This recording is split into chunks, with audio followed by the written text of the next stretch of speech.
Halo Sobat GP, kembali lagi ke channel kami. Jangan lupa dukung terus channel kami agar terus berkembang. Dengan like, komen, dan subscribe.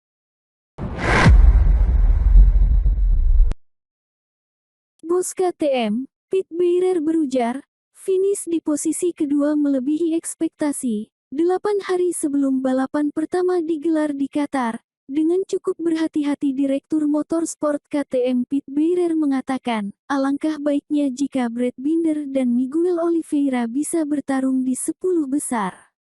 Namun yang terjadi malah lebih dari itu. Binder berhasil naik podium setelah finish di posisi kedua dan jelas membuat tim Red Bull KTM bersorak. Sangat mengejutkan mengingat sirkuit Losail bukan trek favorit mereka. Mengapa masuk 10 besar sangat sulit bagi setiap tim dan pabrikan. Bos KTM, podium 2 melebihi ekspektasi. Pada Race hari Minggu, pembalap Afrika Selatan itu tampil luar biasa. Setelah membukukan waktu terbaik di FP1, tempat pertama di Q1 dan tempat ke-7 di grid, Brad mengamankan tempat kedua yang luar biasa, hanya kalah 0,3 detik di belakang pemenang Enea Bastianini Gresini Ducati. Setelah pulang ke Austria, Beirer menghela nafas lega. Dia berkata, "Saya jauh lebih baik ketimbang minggu lalu." Pasalnya, hasil dari tes MotoGP di Sepang dan Mandalika tidak terlalu menjanjikan bagi KTM. Red Bull KTM meraih peringkat 2 di kejuaraan pembalap dan konstruktor serta juara 3 di kejuaraan tim. Jika 1 minggu yang lalu seseorang meramalkan awal musim seperti itu, apakah Beirer masih punya keraguan? Yah, saya tidak terlalu percaya pada tim saya. Tetapi sebelumnya saya dengan rendah hati berbicara tentang 10 hasil teratas, jawab salah satu bos KTM itu. Lebih lanjut, Pete menjelaskan, karena ada 6 pabrikan yang sangat kompetitif dan catatan waktunya sangat berdekatan. Jika kita hanya melihat 2 pembalap pabrikan utama dari 6 pabrikan, ada 12 pembalap top. Jadi dapat dengan cepat terjadi bahwa seorang pembalap pabrikan tidak masuk dalam 10 besar. Itulah mengapa masuk 10 besar sangat sulit bagi setiap tim dan pabrikan. Finish di tempat kedua tentu lebih dari ekspektasi kami di Qatar. Karena sirkuit Losail selalu menjadi trek yang sulit bagi KTM. Tentu saja, kami sekarang memiliki banyak pengetahuan dan telah bekerja dengan tekun di dalamnya. Faktor yang menentukan adalah hasil yang ada di atas kertas, dan itu cukup bagus. Kembali ke pertanyaan di atas, minggu lalu saya tidak akan berani mengatakan bahwa kami akan finish kedua di Qatar.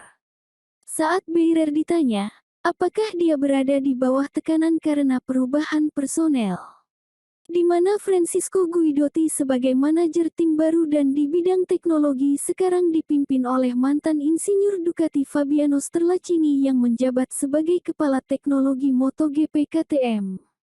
Satu masalah, sejak musim panas 2021 hanya Brad Binder yang benar-benar memberikan performa yang diinginkan di KTM. Tapi tentu saja proyek kita diukur dari awal, bukan dari belakang. Patokan kami saat ini adalah Brad, jawab bos KTM asal Austria itu.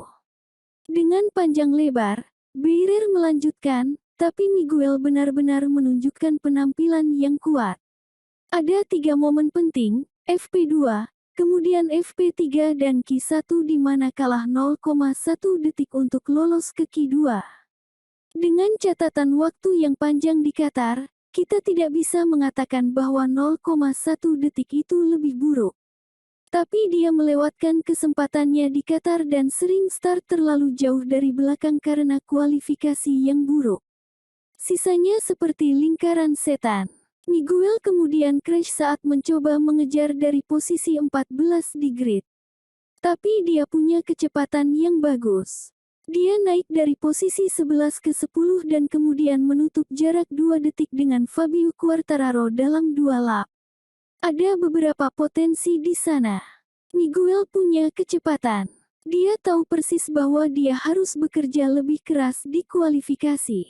Dia mencoba membalap sendiri, dia mencoba membalap dengan baik. Tapi di MotoGP kita harus siap menghadapi putaran yang kacau di kualifikasi dan mengambil risiko. Kelihatannya tidak begitu bagus dan tidak terlalu bersih, tapi kemudian kita harus memacu setiap 0,1 detiknya. Dia tahu itu, dan dia akan melakukannya di balapan berikutnya. Saya yakin bahwa saat ini kami memiliki Brad yang kuat dan juga Miguel.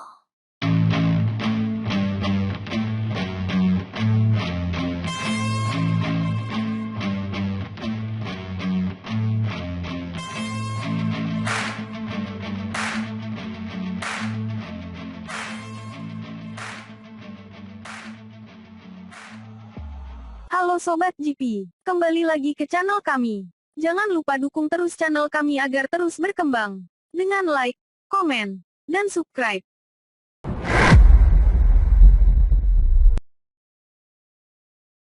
Apakah masalah adaptasi menjadi demikian rumit? Marc Marquez butuh berapa lama untuk nyetel dengan motor Honda terbaru? Honda RC213V yang sangat berbeda yang belum dia adaptasi total. Sebagian motor baru dirancang untuk menyesuaikan dengan gaya balap Espargaro, rear brake style.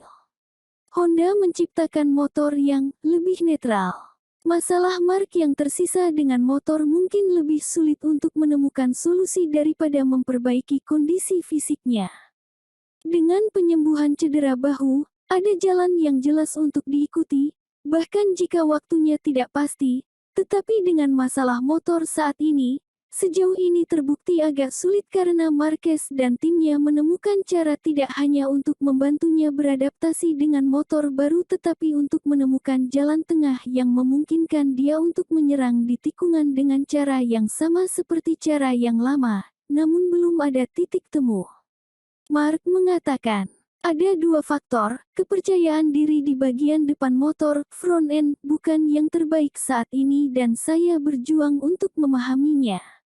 Dalam praktiknya Anda percaya itu, karena jika Anda crash, maka oke. Tapi dalam balapan Anda tidak bisa percaya seperti yang Anda inginkan. Hal lain adalah bahwa di Qatar, hal yang bersejarah adalah saya selalu sangat menderita dengan gaya saya. Hari ini, balapan minggu kemarin tidak berbeda, katanya. Dia melanjutkan, saya beradaptasi, dan bahkan dalam situasi sulit seperti ini, sangat menderita, kami finish kelima, 4 detik di belakang orang pertama. Sebuah balapan yang solid, bukan yang terbaik, tapi yang bagus. Gaya balap Paul, rear brake style. Marquez menilai gaya balap rekan setimnya, dia menggunakan banyak rem belakang, dan saya tetap tidak bisa menggunakan terlalu banyak rem belakang ini karena jika saya melakukannya, saya kehilangan grip bagian belakang, katanya. Karena dia Paul punya motor ini, dia mengendarainya dengan sangat baik, di Malaysia, di Mandalika, di sini. Bagus untuk memiliki referensi yang bagus di dalam garasi, tetapi kami berada di balapan pertama dan kami perlu memahami apa yang dia lakukan dengan lebih baik, kata Marc yang sepertinya akan belajar dari gaya balap Paul Espargaro yang terbukti cepat dengan motor Honda terbaru.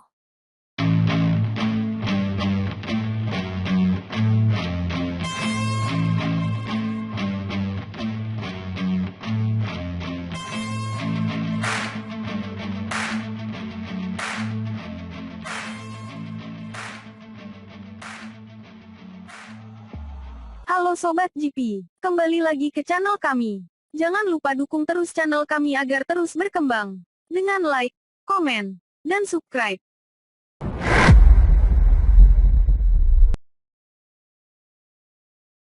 Apakah hubungan Ducati dan Pecco akan memburuk seperti Dovi? Seperti dua sisi mata pisau, Ducati mendapatkan keuntungan dari banyaknya teknologi yang disematkan di motornya, namun juga memiliki kerugian dengan banyaknya waktu terbuang. Tim yang tidak terlalu jauh melakukan perubahan pada motor barunya adalah Suzuki, secara bertahap melakukan perubahan. Karena sebagai pemimpin teknologi Ducati adalah Gigi Dalikna sehingga keluhan Pecco dengan mengatakan, saya bukan test rider, sepertinya akan berbenturan dengannya. Kita jadi ingat gesekan gigi dengan Dovi tentang Ducati yang tidak fokus pada mengatasi masalah cornering speed, namun bertele-tele dengan aerodinamika, mesin dan teknologi lain yang tidak dekat dengan kelemahan Ducati saat menikung. MotoGP Qatar merupakan kekecewaan besar bagi jajaran tim resmi Ducati.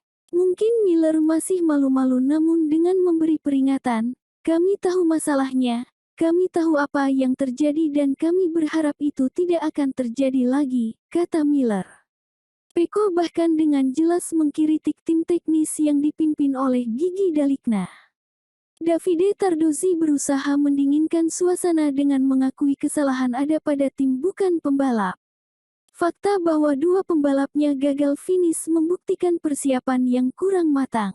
Ducati memang terkenal tim yang paling sibuk menguji peralatan baru. Bisa jadi pembalapnya akan mendapat tugas ekstra, alih-alih mempersiapkan diri dan fokus dengan 2 atau tidak part, bukan puluhan materi. Seperti Dovizioso yang melawan kebijakan Gigi Dalikna, apakah mungkin hubungan Pecco dengan tim akan memburuk?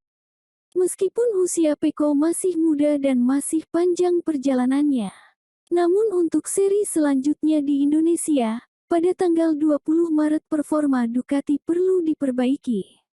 Karena mengingat kualitas persaingan yang sangat tinggi bahkan dengan tim satelit, tidak ada ruang untuk berdebat non-teknis.